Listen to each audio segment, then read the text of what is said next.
that was actually one of the scariest moments I've experienced because I was in a backyard just getting jumped and beat up by all these people, and all I was doing was like, maybe you shouldn't have been there in the first place. oh no, looking back, no way. I should never have gone in the backyard. Like that does sound kind of scary.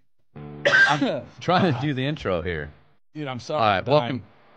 All right, I'm done. We're not doing the intro today. No intro. All right. Well, You've that's been fine. sick. Why have you been sick so long? I have been sick. Dude, I've been sick since like December, like beginning of December. Yeah, I know, because every time. Well, it went away. I felt like I was getting a little better. And then we went to SHOT Show. When was that? 2-3 weeks ago? Yeah, beginning of January. And then I think I got sick again from that. And then the kids and going to the gym and stuff. I don't know, dude, but I can't seem to get rid of it. Like, No, I've I had know. a sore throat for, dude, a month. Well, every time I Driving talk me to nuts. you, you're always sick. And then every time I come in the studio, I'm like, oh, I'm going to get sick. And I actually, as much as we travel, I never get sick. Yeah. Well, maybe I'm dying and I just don't know it. I think it's your diet with those I terrible do have the wings. cancer on the side of my face. Yeah, but that actually looks really good. Remember when that viewer and whoever it was, somebody you called know that who out. it was. Yeah, and it actually looks much better. Yeah, somebody did call that out. I did go to a dermatologist, and they're like, "Yep, that's cancer." I do have an appointment actually in April, Oh, that's good. so I'll probably be in here, and I'll have like a huge scar or a freaking, I don't even know, chunk taken out of my face when I get it taken out. I wonder if that's before or after. So we actually have a class in Pennsylvania, our Patrol Survival Tactics class by Savage Training Group, and we will be in Pennsylvania. So if you haven't signed up for that class yet, go to savagetraininggroup.com, get signed up true. for our Patrol Survival Tactics class. Kyle and I will be in Pennsylvania, middle of April. Yep, that is true. I don't know. That's a good point. I guess if we do, I'm showing up with A slice on the side of your face. with freaking like half a face missing. Yeah. But I waited like way too long to get that taken care of, by the way. Yeah, well, you have been sick. I want to talk about SHOT Show really quick. Can we talk about SHOT Show? Yeah, it was cool. It was fun. Yeah, SHOT Show was a really, really I had never even great been experience. before. I haven't That was either. the first time. I've always heard about it. We didn't stay long enough. Our schedule. Can you just cough away from I know. me? I'm sorry, dude. I feel like you. I know. I should have been coughing Just- this way. I'm coughing on you. God, it's My bad. ridiculous. I'm just. That's my fault. Sorry. Yeah, it is. It was a great experience. The Leap Forward Yeah. event. Yep, that was cool. Was And really they're gonna awesome. do it again next year. So if you didn't go, or if you if you're in SHOT Show, I don't know how it's gonna be structured next year, but there was an event that Police One put on, and there were multiple guest speakers, awesome guest speakers. Yeah. We happened to be one of them. Not being biased or anything, but yeah, no, it was really great. We got to meet some really cool people, very interesting people. And yeah, everyone kind of gave like a 20-30 minute presentation. Mm-hmm. You got to go to a little banquet afterwards, free food, drinks. It was really cool. And then Yeah. kind of just hang out with all the guest speakers and stuff, and just get to know, get to hang out and know everybody. Yeah. It was a cool event. They call that a networking Yeah, banquet or a yeah, networking. you're right. Networking and connection, making Yeah. connections. Yeah. Yeah, which was really neat. And if you did not know, which I didn't know, when we walked up to get in line, we're like, obviously, we felt like they should know who we are, but they're like, let me see, Obviously. let me see the back of your ID, and on the back of it had different lines of different places that you were authorized to go and what events you were invited to, and that was one of them. Really? Yeah, she sees. I See, didn't know that. I know, but that was actually a really cool event. We It met was, some really yeah. neat people. Very cool.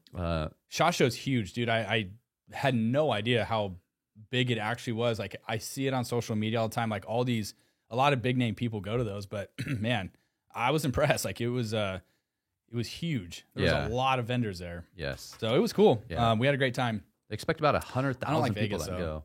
Yeah. I enjoyed it. I like. We had a good time going out. Like, we went out to, I don't even remember the name of that bar. It was like a Old country Reds.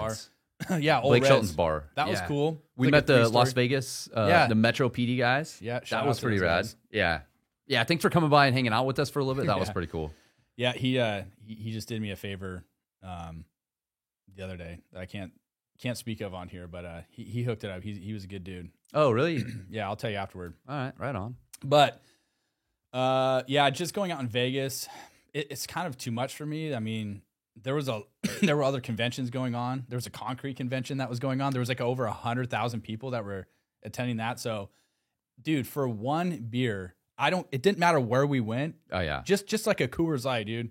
It was like $12.99. No, 15 for one beer. $15 for one location that we went to. Oh, that's right. We went to that one bar. Yeah, it was like $15 for one beer. I was like, dude, this is ridiculous. Like, yeah, after this, I don't know, it's too much for second me. beer, the first time we ate out, I just went, nah, don't care. Like I'm just experiencing it and not considering it because you just straight hemorrhage money there. It was wild. Yeah, that's the only thing I really didn't like about it. You know, that scenery is just not for me. And then you got like annoying chicks out on the strip who are like half naked running up to you and they're like, yo, take your picture with us. I'm like, why would I don't want to take my picture with you. Yeah, I know. Get off of me. Weird. Those different people like passing out cards, monks trying to give you bracelets, which it's interesting because I watched some documentaries on Las Vegas once we got home. And a lot of, because I was interested in like, how is this acceptable? Like, what are they doing? Why are they just giving stuff? Well, I'd like to learn, dude. Things. And you would not have known it if you would have accepted one of those bracelets from the monks. They would hound you, dude. He wanted you to buy it. Yes, but once you take it, like they want money from you, and they like will follow and corner you. And same with those girls with the weird. Yeah, I don't know. I don't even know what that feathers or something like that. Like they'll hound you to pay for the photo. Oh yeah, forget that. That part of it was silly. And then it's like you think that the hotels are all kind of close to each other, and you're like, oh yeah, let's just go walk down the strip and go from like the Bellagio to the Venetian to.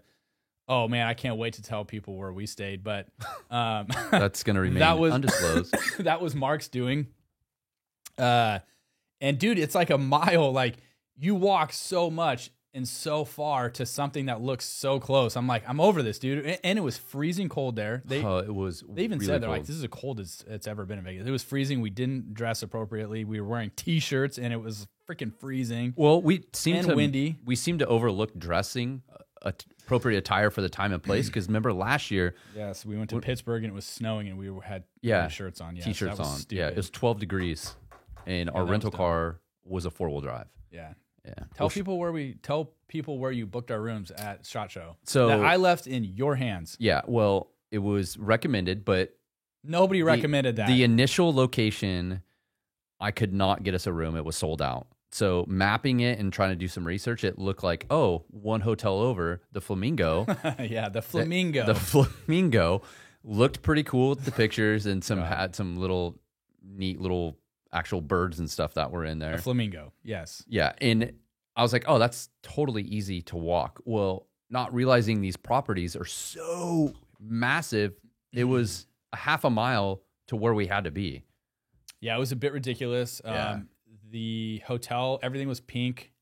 The hallways were weird. If I remember, like you got off the elevator and the flooring to like get to your room was like laminate or like it was weird. Yeah, it was weird. Yeah, I'm trying to remember. Like I think the room was probably okay, but I think it was fine. Right. It was all right. We saw some people there. Yeah, we saw Blake Cook was in line. I think Carly's sister like went up to him and talked to him. But yeah, it was cool. A lot of people will be there again next year. So if you haven't been, I would say go. Yeah. If you get the opportunity. But just bring a lot of money because it's expensive. Yeah. Oh, and First Tactical hooked us up with luggage, clothes. In fact, I'm wearing their shirt. Yeah, they got shirts on our pants. Yeah. So check out First Tactical if you want some type of apparel or luggage or the luggage bags. Was awesome. Yeah. Yeah, the luggage was huge because we do pack a lot of stuff when we travel. Yeah. So that was huge. So First Tactical, thank you for hooking us up with that. We really appreciate it. Nice work. That was nice.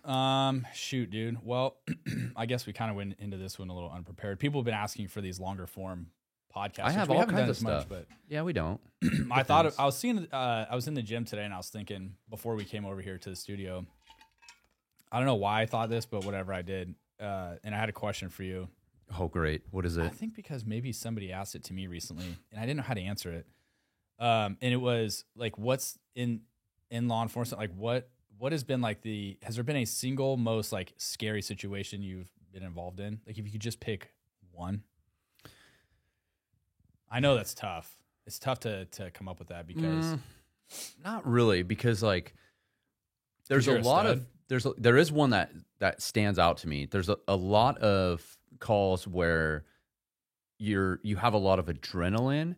Yeah. And there's a difference, I think, of fear versus like physical, like I'm gonna physically get hurt or I'm getting hurt or like death. Like there's different things of fear. And one was, it was in 2009. I actually had taken my wife's sister on a ride along, and it was a house party that was out of control. There was a ton of fights, and we show up just a couple of us, and I was like, hey, you've got to stay in the car because there's way too many people out here. Nobody knows who you are. I cannot keep track of you. Like, you've got to stay in the car. And how many cops showed up to this? I mean, a couple people from my team, so maybe initially 4 or 5, which is not for a 2-story house party, like, is not enough. Yeah, you need a lot of cops for those. And I remember making our way, went through the backyard down the side, and then went in, and it was just straight melee of fights. And it was like we just backed up, call for cover on the radio, and my wife's sister's listening to this on the radio. People are flooding out of there, and we were just in the back. I remember positioning myself in the corner of a fence, just like fighting people. And there's not you Really? At that point, you're not trying to detain people. You're just like protecting yourself. And it's like a taser, a baton, OC, like none of that's practical. It's just like straight fight and get people away from you and protect yourself. And it was a mess. I remember a CHP, the California Highway Patrol, showed up, the sheriff's office. Like it was just massive amounts of cops showing up to this house party and like flooding people out. And I remember at one point we went in the house, and it was like a vacant house, and the house was like rocking and shaking because there's so many people like moving in this thing. That was actually one of the scariest moments I've experienced because I was in a back. Yeah, it was weird because I was in a house party. I wouldn't have guessed that. Because I was in a backyard just getting jumped and beat up by all these people, and all I was doing was like, maybe you shouldn't have been there in the first place. Oh no! Looking back, no way. I should never have gone in the backyard. Like that does sound kind of scary. Yeah, it was terrifying because I was like, dude, I'm gonna get pummeled, and I was for a while, and so were the other like we're just fighting people to get them. It's just that was really scary because I was like, I don't know what's gonna happen. You can't just start shooting people. Like that's just not. No, I mean, I don't know, dude. What did you guys arrest anybody or like what did you just leave? I don't think so. Party's over, guys. Yeah, we just got pushed your ass everyone beat out. and then yeah, because at some point, I mean, you're like the goal, the bigger, the corporate term, the overarching goal is like get people away. Don't say that, dude. You want to get people out of the neighborhood, get them out of there so they're not tearing people's yards up and vandalizing cars. You just get people to disperse. That was one of the scariest moments I've been involved in. And the second time was this was also in 2009 at the Arden Mall in Sacramento. It's huge, really nice mall. Is it though? I mean, it is a nice mall. Yeah. Yes. Okay. But they had, I think it was in 2009 or 2013. I can't quite remember.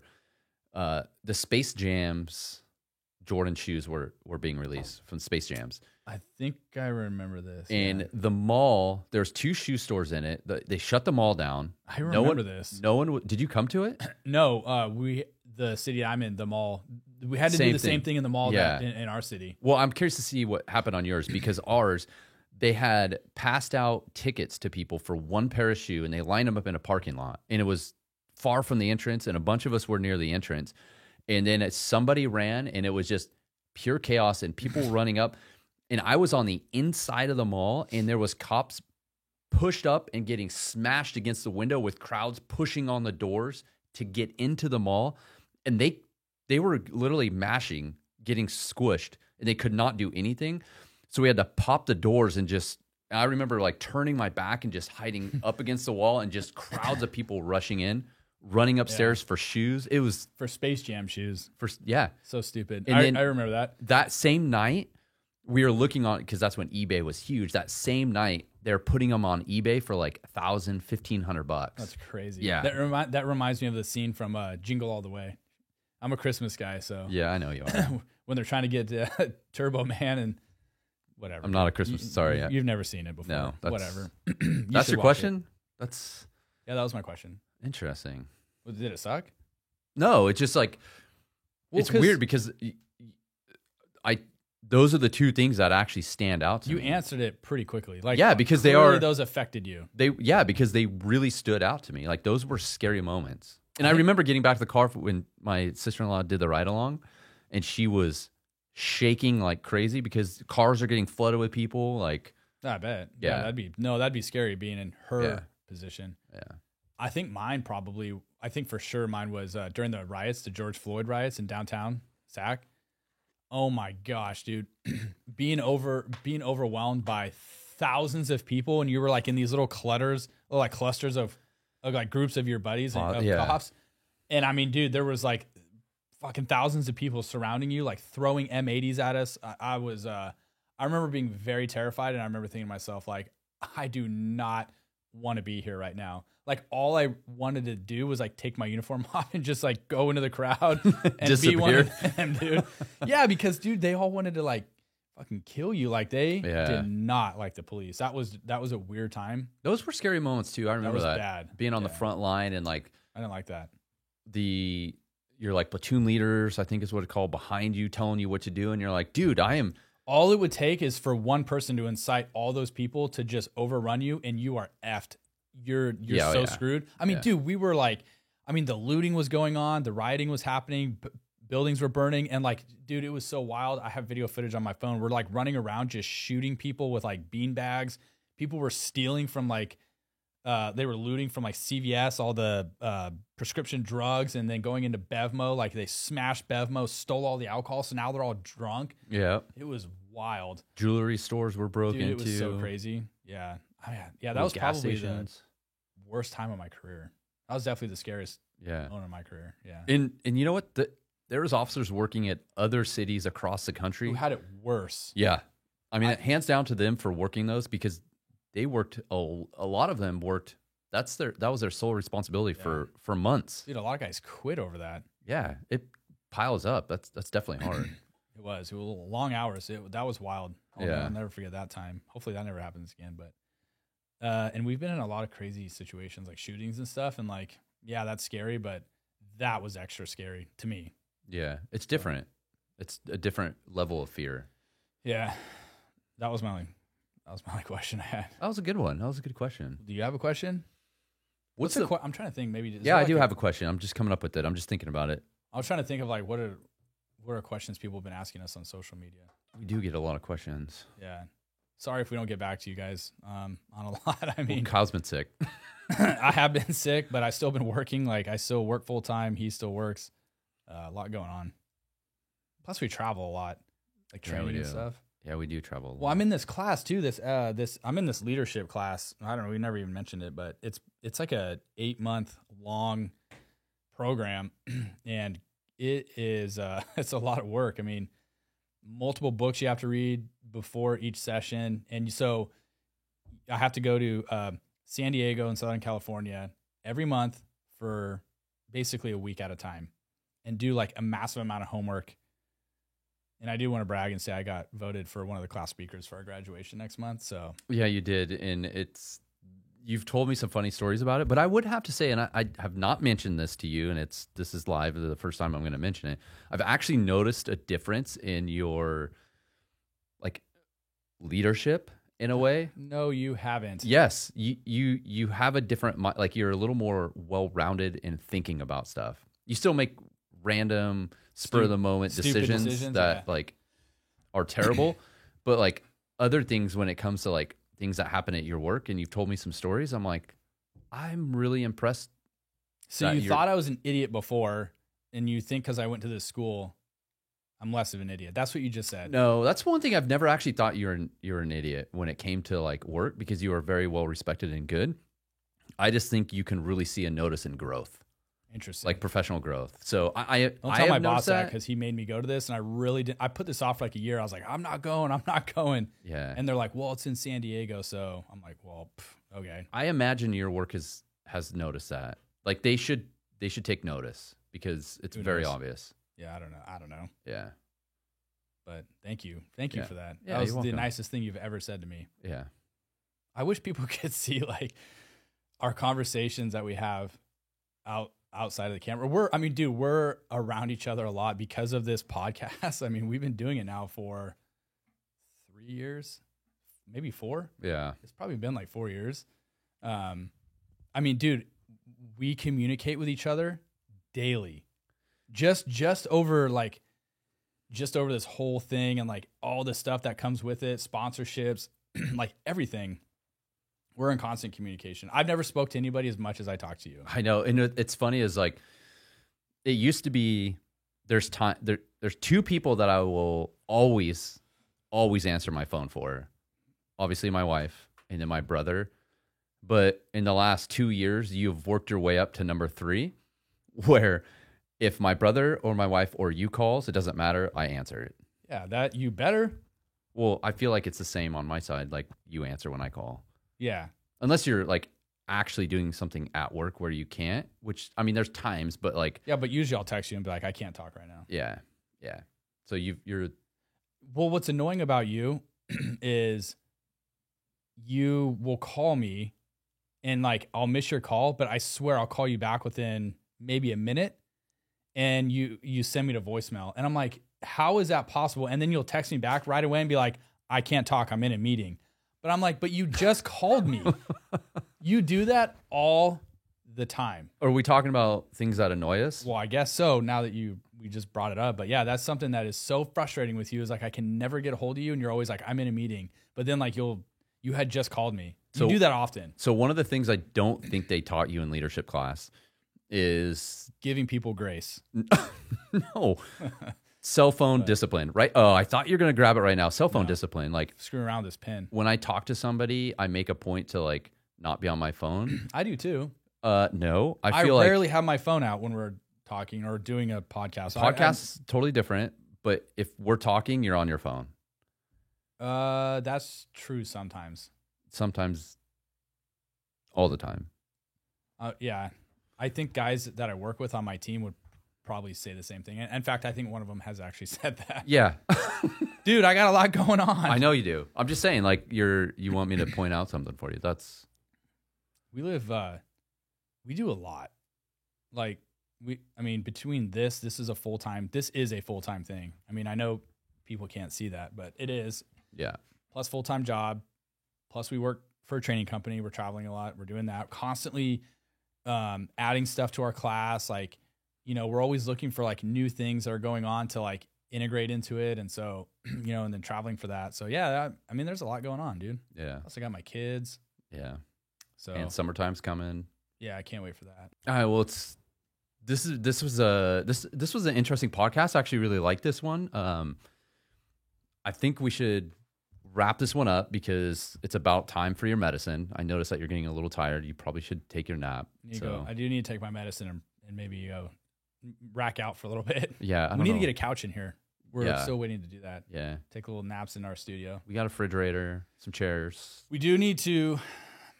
I'll tell you what. When we finish behind cameras, like get this clean up a little bit. I want to do like a little video tour of the studio because it is pretty cool. It is pretty rad. We do need to put up some other stuff. We're waiting on a couple things, trying to make sure it's perfect. How about if someone has an idea of what we should fill up these blank sides of the wall with? That's a I good was one. thinking like a Ram or a Halligan or something kind of cool to put up there. Yeah. But let us know in the comments if you can come up with something pretty cool. But not a whole lot law enforcement on this one. More. Well, I hope I'm not sick on the next one because you coughed right at me a couple times. That's true. Yeah. Although I've been sick for like a month. That's true, and I have been sick. The second podcast that we ever did was with my buddy Chris, and we got to have him back because he's funny and he's got a ton of good stories. But I worked with him. Billy had COVID, and this was like prime during COVID, right? Like when we started the podcast, and he ended up giving him COVID, and he had just moved to Arizona. Dude, he was in the hospital for like 2 weeks. Whoa. Because Billy did that to him? I'm not answering that because Chris was always like, I came on your effing podcast and walked away with COVID and was in the hospital for 2 weeks. I was like, well, how do you know you got it from us, dude? I mean, Yeah, well, Billy had it. Come on, Billy, you're better than that. yeah. I'm not gonna, well, I'm this not is gonna pretty confirm good. or deny that. Yeah. So I think they should, if you haven't already, go to savagetraininggroup.com. Check out the Patrol Survival Tactics class we have in April in Pennsylvania. And also we want to thank First Tactical for hooking us up with our luggage and all of our apparel for that. So thank you. And if you are on the Savage Training Group website, they offer like all sorts of different classes all over the United States. If you guys see one near you, sign up for them. They're all the classes are great. So check that out. Well, and you can actually Can't host keep a class. saying and. I like to, because you're sparking other interests. Is that if you don't see a class offered by the Savage you Training can Group at host your it. location, you can contact them and say, we would like this class at our location, and you can host a class. People ask all the time. So if you want to host a class, it is free. You get free seats out of it. You just got to help with like getting people to sign up for it, and we'll take care of the rest. But yeah, so you can always host a class and it's free. You just need a room, chairs, and some type of projection device to be able to see our PowerPoint videos, and you need audio. And parfaits. That's it. That one place they actually brought in parfaits. really good parfaits, and you just did the end. So, all right, I think we should just wrap it up. I hope everyone stays safe and be smart. Later, guys.